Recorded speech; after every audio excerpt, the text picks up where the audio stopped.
বাংলাদেশ টেলিভিশনের প্রধান প্রকৌশলী মোহাম্মদ মাসুদ ভূঁইয়ার শেষ কর্মদিবসে আমরা সবাই একত্রিত হয়েছিলাম বিটিভির সদর দপ্তরে। অনুষ্ঠানে বিটিভির বিভিন্ন স্তরের কর্মকর্তারা মাসুদ ভূঁইয়ার কর্মময় জীবন নিয়ে আলোচনা করেন। জনাব মাসুদ ভূঁইয়া স্যারও কথা বলেন তার কর্মজীবন নিয়ে।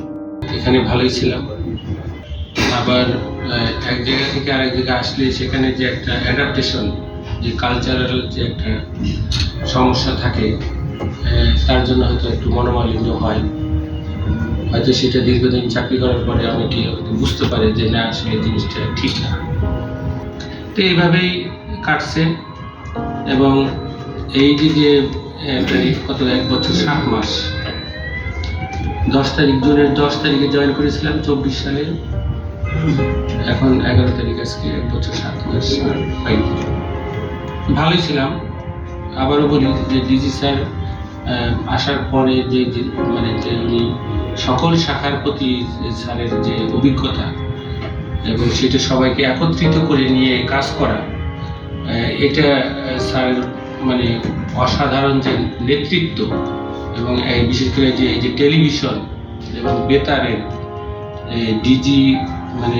ডিজির দায়িত্ব পালন করা অত্যন্ত কঠিন, কারণ এখানে অনেক স্টেক হোল্ডার এবং এই ডিপার্টমেন্টের ভিতরে মানে অনেক শাখা। এই শাখাগুলোকে একত্রিত করে কাজ করে একটা টার্গেট ফিল আপ করা অনেক কঠিন, যদি স্যার যদি নিরপেক্ষ না হয়।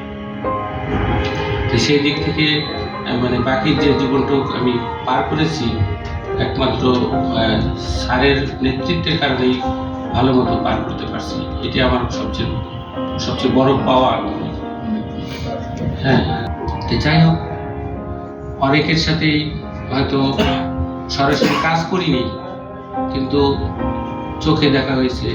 আর সবচেয়ে সম্মানিত বোধ করছি স্যার, যেটা আমি হয়তো কোনোদিন আশা করিনি এবং আমি বেতার থেকেও আমার মনে হয় না আমার জুনিয়রদের কাছ থেকে আমি পেয়েছি, সেটা হলো যে আপনি যে স্যার আমাকে নতুন করে যে বিভিন্ন ফিল্ড পর্যায়ে পাঠিয়েছিলেন, সেখানে যারা কোঅর্ডিনেশনে ছিলেন, দায়িত্বে ছিলেন, তারা যে কি পরিমাণ সম্মান আমাকে করছে, আমি মানে অভিভূত। মানে আমি কোনোদিনও কর্মজীবনে এটা আমি পাইনি। সে যেখানেই থাকি আমার জন্য ওই দোয়াটাই করবেন, যেন আমার মুখ থেকে যেন কেউ আহত না হয়। আমি খুব সতর্কভাবে এগুলো চলি। আমি সাধারণত মানে মানুষকে তো কষ্ট দিতে চাই না।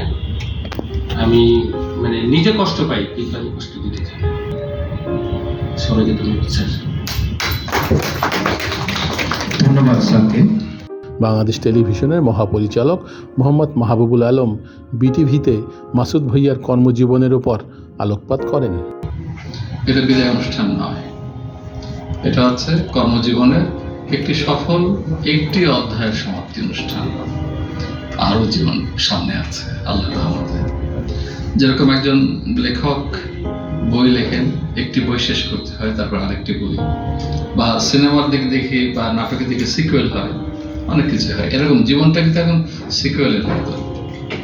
তো আজকে যে ঘটনাটি ঘটছে সেটা হচ্ছে আমাদের চিফ ইঞ্জিনিয়ার মহোদয়, তিনি তার একটি জীবনের একটি পর্ব, কর্মময় জীবনের একটি পর্ব সফলভাবে শেষ করছেন। ওনার যে মেধা, ওনার যে প্রজ্ঞা, ওনার যে ধৈর্য এবং চ্যালেঞ্জ নেওয়ার যে বিষয়টি আমি দেখেছি কদিনে, তাতে উনি হয়তো এমন হতে পারে, প্রতিপক্ষ শব্দটি নেগেটিভ, হয়তো কাউন্টার পার্ট হয়ে টেলিভিশনের আরেকটি আয়োজন নিশ্চয়ই হাজির হয়ে যাবে, কাজ করবে। কোনো প্রতিষ্ঠানে ওনার মতো একজন কনসালটেন্ট পেলে তারা সৌভাগ্যবানই হবে। ওনার সাথে আমার বয়সের ব্যবধান অনেক, তারপর উনি যেন কখন বন্ধু হয়ে গেছে। ওই যে ওনার সেন্স অফ হিউমার প্রসঙ্গে যেটা বললেন, আসলে অসাধারণ সেন্স অফ হিউমার, আর অসাধারণ তার এই শিল্পকৃতি। নতুন করে শুধু ঢাকার বাইরে জানেন, ঢাকার প্রতিদিন স্টুডিওতে, এই স্টুডিওতে আমি দেখছি কখনো 2 নম্বর, কখনো 3 নম্বর, কখনো অডিটোরিয়াম, ওনাকে কোথায় দেখছি না, কখনো নাচ দেখছেন, কখন গান শুনছেন। এবং উনি আমাদের বহু অনুষ্ঠানে বহু রকম ভাবে খুব চমৎকার করে এক একটা প্রসঙ্গ এনেছেন, যেগুলো আমাদের কাজে লেগেছে। আপনার আগামী দিন সুস্বাস্থ্য থাকুন, দীর্ঘ জীবন লাভ করুন, কর্মময় জীবনে আপনি আবার প্রবেশ করুন। সবাই ভালো থাকুন, সবার জীবনের সাফল্য কামনা করে, বিশেষ করে আজকের যিনি উপলক্ষ তার জীবনের সর্বাঙ্গীন সাফল্য এবং সুস্থতার দীর্ঘ জীবন আমি প্রার্থনা করি আল্লাহর কাছে। সবাইকে ধন্যবাদ। অনুষ্ঠান শেষে বিদায়ী অতিথিকে ফুলের শুভেচ্ছা ও ক্রেস্ট প্রদান করে সম্মানিত করা হয়। ভালো থাকবেন শ্রদ্ধেয় মাসুদ ভুঁইয়া স্যার।